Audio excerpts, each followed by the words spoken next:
साथियों, सभी को जय भीम, जय भारत, नमो बुद्धाय, जय संविधान।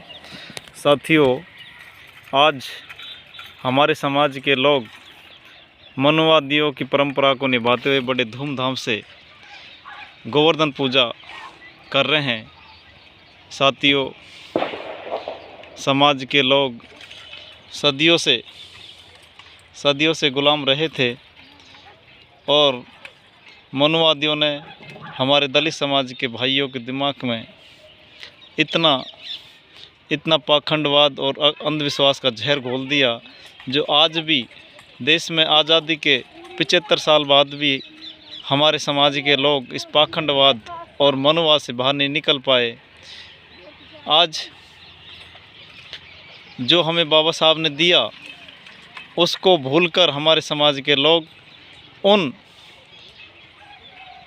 मनुवादियों की बातें मानते आ रहे हैं, जिस सोच ने, जिस विचारधारा ने हमें हजारों साल समाज में शोषित पीड़ित रखा। 1950 से पहले हमारे समाज का ना कोई अस्तित्व था, ना कोई पहचान थी। सिर्फ़ और सिर्फ हम गुलाम थे, गुलामों के भी गुलाम थे। और हमें जो बाबा साहब ने दिया, उसका हमने अनुसरण नहीं किया। बाबा साहब के बताए मार्ग पर हम नहीं चले। और साथियों, आज मुझे बताते हुए बड़ा दुख हो रहा है कि मध्य प्रदेश के उमहा ज़िला में एक दलित परिवार पर दबंग लोगों ने, मनुवादी लोगों ने अंधाधुंध फायरिंग की।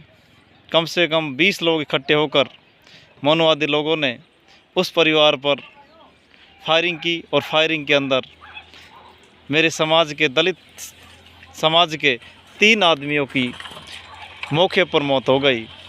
बड़ा दुख के साथ ये कहना पड़ रहा है कि देश में 75 साल आज़ादी के अमृत महोत्सव और पूरा देश दीपावली और गोवर्धन के पर्व को बड़े हर्ष और उल्लास से मना रहा है। और मेरे दलित समाज के परिवार के मेरे भाइयों को मनुवादी लोग आज भी तड़पा के मार रहे हैं। तो मैं समाज के बंधुओं से, समाज के नौजवान साथियों से ये निवेदन करना चाहूँगा, बाबा साहब का अनुयायी होने के नाते, कि मेरे दोस्तों, नौजवान साथियों, आपका हमारा भविष्य है, आने वाले बच्चों का भविष्य है। तो हम उस रास्ते पर चलें जिस पे हमें बाबा साहब ने दिया है, शिक्षा का रास्ता, पाखंड मुक्त समाज का रास्ता जो हमें दिया है, उस पे हमें चलना होगा। तभी हम लोग हमारा जीवन यापन कर पाएंगे। हमें बाबा साहब ने लास्ट में ये कहा था कि बाबा साहब की अंतिम इच्छा थी कि हम दलित समाज के लोग, हम बहुजन समाज के लोग बौद्ध धर्म ग्रहण कर लें। और बौद्ध धर्म में मानव एक समान है। यहाँ मनुवादी लोगों ने जातियों में जातियाँ, इतनी जातियाँ बना रखी है, एक के ऊपर एक, हर आदमी ऊपर का, आदमी नीचे का जाति का शोषण कर रहा है। और सबसे ज़्यादा जो शोषित वर्ग है वो मेरे समाज का वर्ग है, दलित समाज का वर्ग है, जिसको हर कोई टारगेट करता है और आता है और अपनी कुंठित मानसिकता से परिवारों को ख़त्म कर देते हैं। साथियों, मैं कहना चाहूँगा, मेरे अलवर ज़िला में भी कई जघन्य घटनाएँ हुई हैं, जिसमें बड़ौदा थाना की 2-3-4 घटना है। एक भैतुकला थाना में बसेट गाँव में एक हमारे दीपावली के पर्व से एक दिन पहले एक भाई की निर्मम हत्या करके पेड़ के लटका दिया था। तो मुझे बड़ा दुख हो रहा है। मेरा समाज आज भी 75 साल बाद में भी समाज के लोगों को जाति के नाम पर शोषण किया जा रहा है। जालोर में मेरा भाई, एक छोटा नन्ना इंदर मेघवाल को पानी पीना इतना भारी पड़ा कि अपने प्राणों की उसको आहुति देनी पड़ी, उसको प्राणों की कुर्बानी देनी पड़ी। एक नन्हे बच्चे को पानी के ऊपर मार दिया, घड़ा छूने के ऊपर मार दिया। पाली में एक हमारा युवा साथी भाई जितेंद्र मेघवाल, उसको सिर्फ इसलिए मार दिया मनुवादी लोगों ने, उसके पीठ में से इसलिए खंजर घोंप दिया कि वो मूछें रखता था, अच्छी पर्सनालिटी से दिखता था। तो मेरे नौजवान साथियों, बहुजन समाज के युवाओं, माताएं एवं बहनों, मेरा आपसे निवेदन है कि आप बाबा साहब के बताए हुए मार्ग पर चलें और पाखंडवाद को, मनुवाद को तजें। क्योंकि इन मनुवादी लोगों ने गोबर को भी नहीं छोड़ा। ये कितने घिनौनी सोच के लोग हैं, ये कितने कितने जाहिल सोच के लोग हैं। अगर गोबर वैसे अगर पैर की लग जाता है तो इंसान उस पैर को 6 बार धोता है, और आज ये लोग गोबर को पुजवा रहे हैं हमारे मनवादी लोगों से, हमारे समाज के लोगों से। ये कितने इन लोगों ने हमारे समाज के लोगों के दिल और दिमाग में ऐसा डर, ऐसा भय पाखंडवाद का बैठा दिया, जिससे ये लोग आज भी उन बेबुनियाद पाखंडियों को, पाखंडवाद की विचारधारा को ढो रहे हैं। ये अपने बच्चों को आज तक अच्छी शिक्षा नहीं दिला पाए, और बाबा साहब का सपना था मेरे समाज का बच्चा बच्चा, एक एक समाज की बेटियां, महिलाएं इतनी शिक्षित हों कि जो आने वाले भारत का निर्माण करें, आने वाले भारत में अपने शिक्षा से अच्छे अच्छे पदों पे बैठें और समाज को एक नई रोशनी दें। बाबा साहब ने कहा था शिक्षा ही जीवन है, शिक्षा से बड़ा कोई धन नहीं है, कोई दौलत नहीं है, कोई हथियार नहीं है।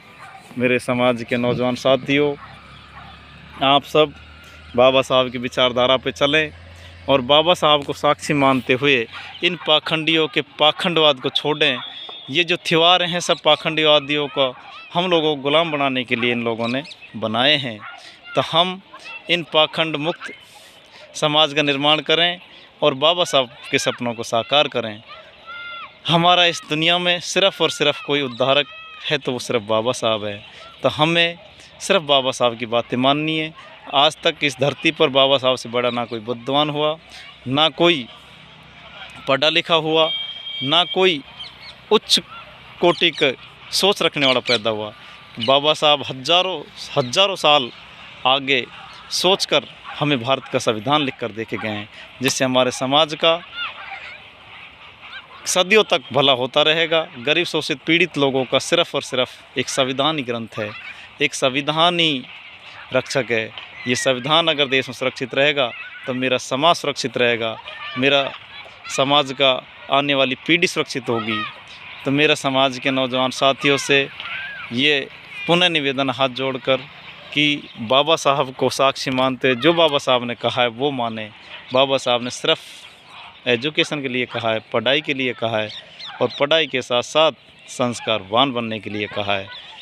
तो मेरे दोस्तों, नौजवान साथियों, आप सब लोग पाखंड मुक्त परिवार बनाएं, पाखंड मुक्त समाज बनाएं और इस गुलामी की दास्ता से छुटकारा पाएं और अपने जीवन का, अपने बच्चों को मजबूत बनाएं, जिससे मनोवादी लोग हमारे भविष्य का, हमारे बच्चों का शोषण न कर पाएं और किसी भी समाज के युवा की बलि ना चढ़ाएं। ये लोग छोटी छोटी बातों पे हमारे समाज के लोगों को ऐसे मार देते हैं जैसे कोई कीड़े मकोड़ों को मारते हैं। तो मेरे नौजवान साथियों, आप आने वाला इस समाज का भविष्य हो, तो आप पढ़ें, लिखें, अच्छा कमाएं और अपने आप को मजबूत बनाएं। नहीं तो आने वाला समय आपका अंधकार में होने वाला है, आपको कोई बचाने वाला पैदा नहीं होगा। सिर्फ़ और सिर्फ बाबा साहब ही के बताया मार्ग ही हमें बचा सकता है, संविधान ही बचा सकता है। तो आप पढ़ें, अच्छे से लिखें और भारतीय संविधान को पढ़ें और परम पूज्य बाबा साहब साक्षी माने, पाखंड मुक्त जीवन का निर्माण करें। जय भीम, जय भारत, जय संविधान।